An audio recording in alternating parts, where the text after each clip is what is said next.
Before you beautiful, narinig ko ang boses ni Sir Daniel sa parking.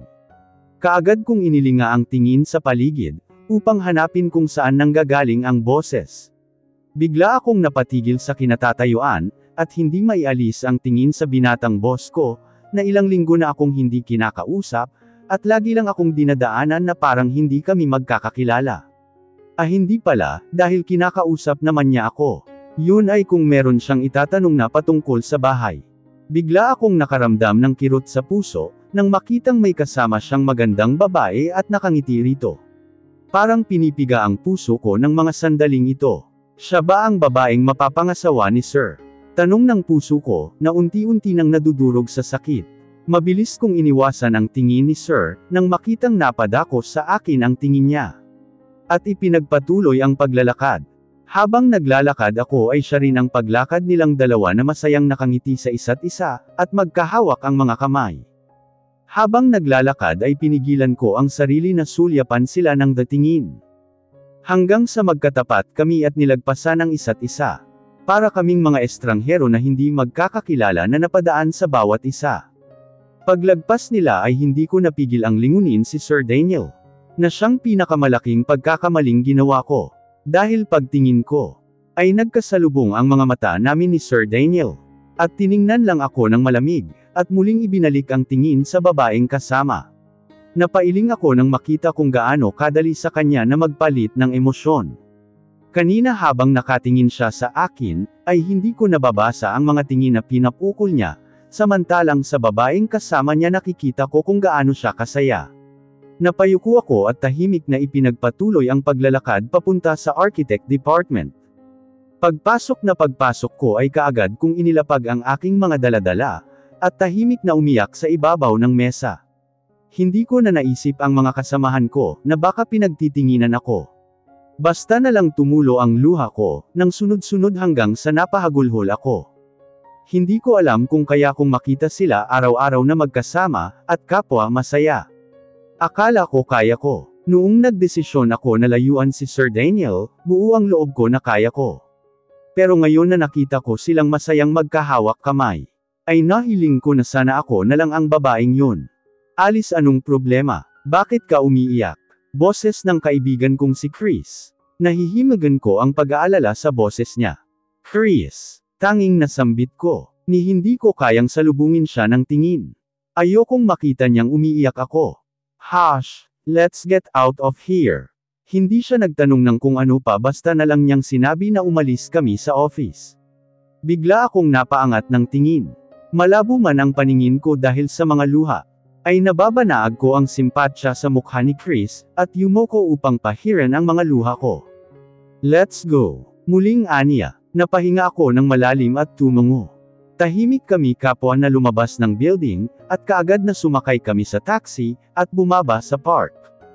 Spill it. Aniya matapos ang ilang minutong nakaupo lang kami, at tahimik na sinasamyo ang malamig na simoy ng hangin panghapon, na dumadampi sa aming mga balat. Muli akong napahinga ng malalim. Ang totoo na kailang buntong hininga na ba ako? Hindi ko na mabilang. Luminga ako sa kanan kung saan nakaupo si Chris. Nginitian ko siya ng kimi, at muling ibinalik ang tingin sa harapan. Naalala mo noong sinabi ko na sasabihin ko rin sa'yo, kung sino ang ama ni Angel? Bakit ito na ba ang oras? Tanging tugon ni Chris. Katulad ko nasa malayo rin ang kanyang mga tingin. Tugon ko at tumango bago simulan ang pagkukwento.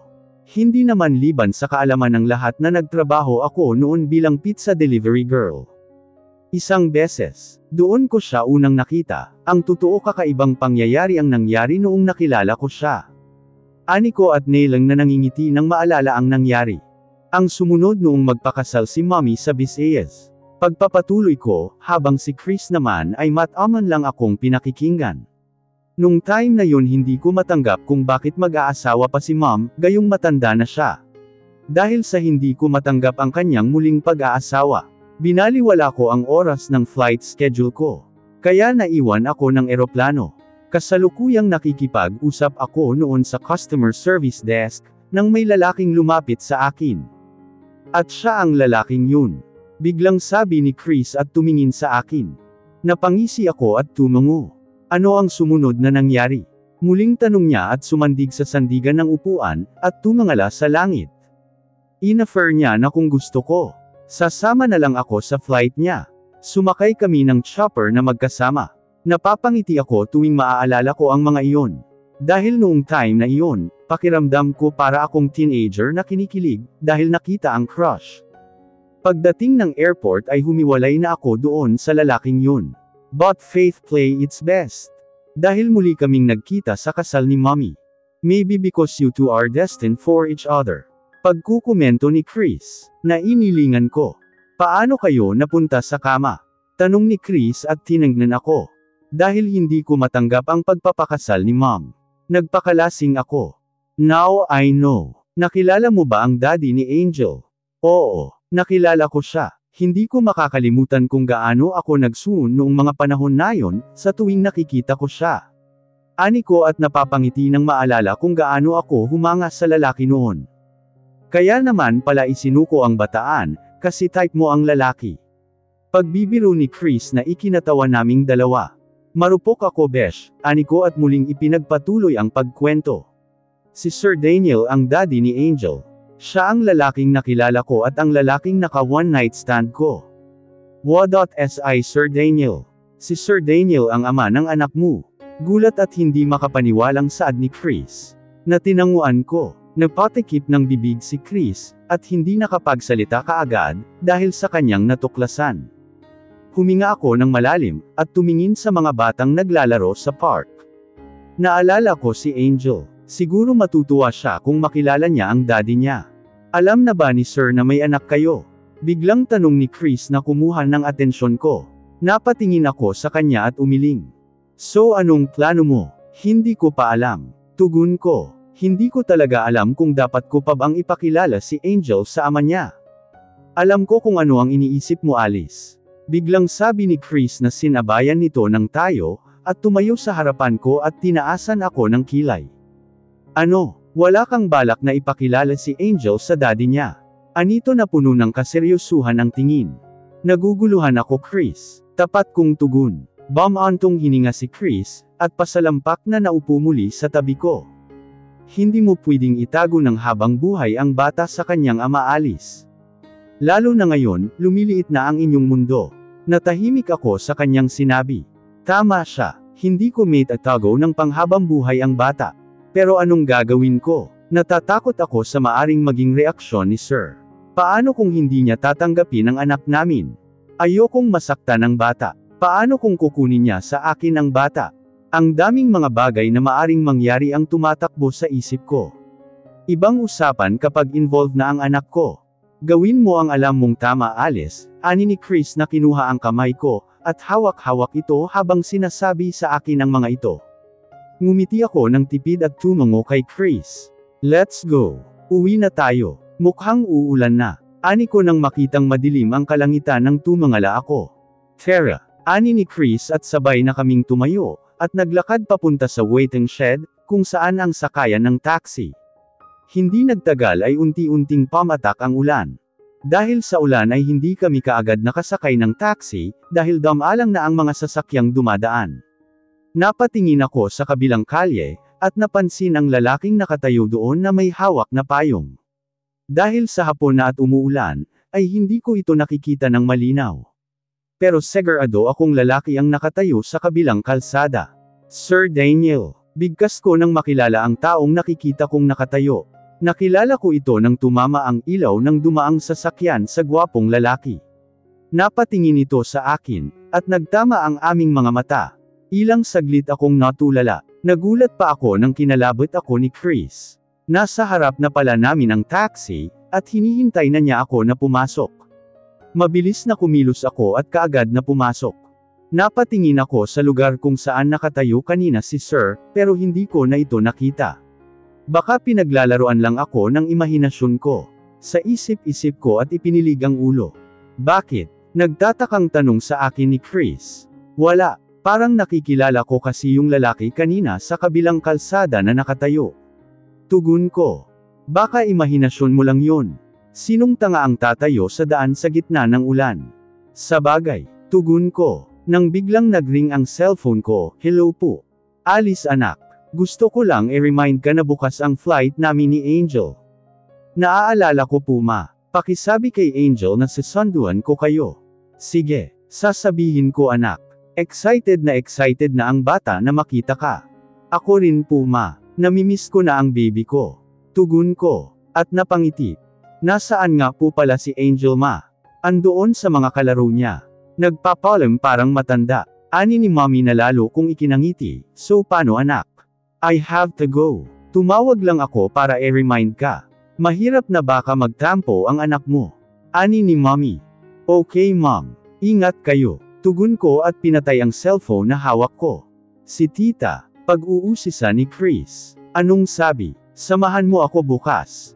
Matamlay kong tugon. Saan? Nagtatakang tanong ni Chris. Sa airport. Wow. Bukas na ang dating nila. Ani ni Chris na parang batang excited na buksan ang regalo niya, nang marinig ang arrival ni Angel.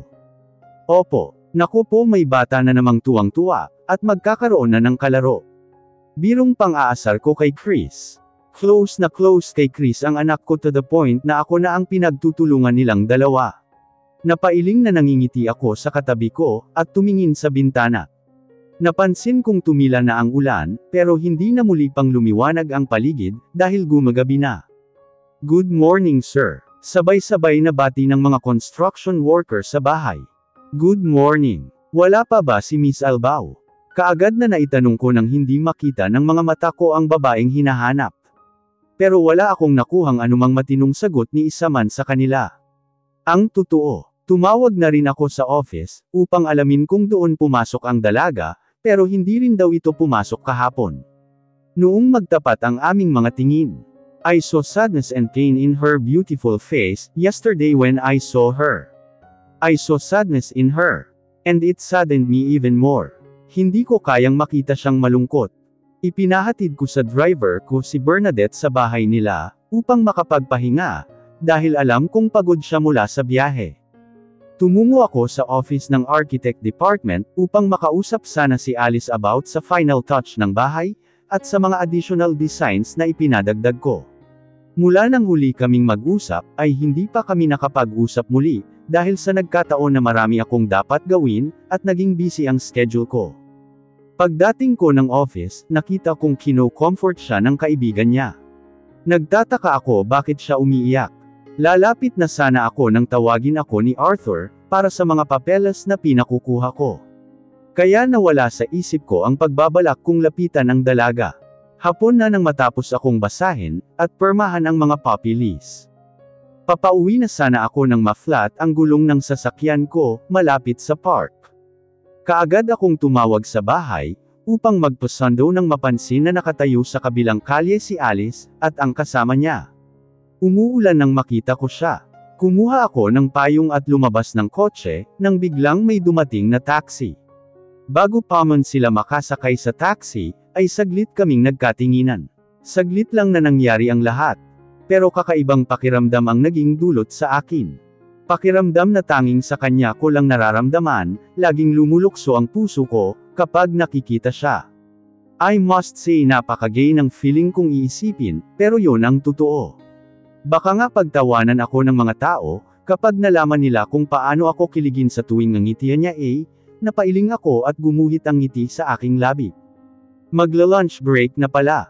Sabi ko na nakatingin sa relong pambisig ko. Dito po ba kayo kakain sir? Ako na ang bahala sa lunch, ililibre ko na kayo, ani ko na ikinatango ng lahat. Magpapadeliver na lang ako ng lunch para sa inyo. Pero hindi ako dito kakain. Paki-receive na lang pag dumating. Abay maraming salamat po sir, pasalamat ng pinaka-pinono nila sa pagtatrabaho. Natinanguan ko at kaagad na sumakay sa sasakyan. Sakto naman na tumunog ang cellphone ko, pagkapasok ko ng sasakyan. Hinugot ko ang aparato sa bulsa ng suot kong pantalon, upang tingnan kung sino ang tumatawag. Bernadette, ini-on ko ang Bluetooth at gumamit ng loudspeaker, at pinindot ang answer button. Hello beauty, kamusta? Nakapagpahinga ka ba ng maayos? Well, let's just say yes. Are you busy handsome? Let's just say not much. Panggagaya ko sa dalagang kausap ko na nasa kabilang linya, tell me where are you? I'm outside Manila. Why? Where are you going? Papauwi na ako. I just checked my worker in the site. So workaholic, wala namang jowa. Pang-aasar ni Bernadette sa akin na ikinangisi ko. Kahit hindi naman ako nito nakikita. Don't worry too much. Malapit na akong magkakajowa. Balik ko bago nagtanong. So, bakit ka tumawag? I know you're up for something. Gusto ko sanang magpasama sa'yo sa mall. Kaso you said na you're outside in Manila at this moment, baka hindi mo ako masamahan. Where do you want to go? Nasaan ba ang kapatid mo at hindi kanya masamahan? Pagtatanong ko na ang tinutukoy ay si Albert na kaibigan ko. He's busy as always. Gusto kong magpunta ng mall. What do you want in a mall? Hindi ka pa ba nagsasawa sa mall sa ibang bansa? Pagrereklamo ko. Well, bakit ba ang dami mong tanong and you ended up sa pagrereklamo? Give me 30 minutes. And I'll be there. Tanging sinabi ko at kaagad na pinatay ang tawag. Kaagad kong tinungo ang bahay nila Bernadette, upang sunduin siya at sinamahan papuntang mall. Pagdating namin ng mall ay inaya ko muna siyang kumain. Dahil sa mag-1:45 na nang dumating ako. Kanina sa bahay nila, ay hindi ko na nagawang mananghalyan. Kaya naman ang unang-una naming tinungo ay ang restaurant ng mall. We ended up sitting inside the restaurant, kung saan ang mga dishes na siniserve ay pure Philippine food. Habang kumakain kami ay may napansin akong batang babae na sumasayaw-sayaw sa harap ng salamin, na dingding ng naturang kainan. Napangiti ako nang makita kung gaano ito ka-cute sa suot niyang white dress, at ang mahaba nitong buhok, ay iniipit ng mga maliliit na butterfly clips. Bakit ka nangingiti dyan? Nagtatakang tanong ni Bernadette, na ikinalipat ng tingin ko rito. I just saw a cute little girl outside. Tugon ko na hindi nawawala ang ngiti. Muli kong tiningnan ang bata sa salamin, pero wala na ito nang tumingin ako. Baka umalis na sila ng sino mang kasama niya. Bakit kasi hindi ka pa mag-asawa, nang sa ganun magkaroon ka na ng anak?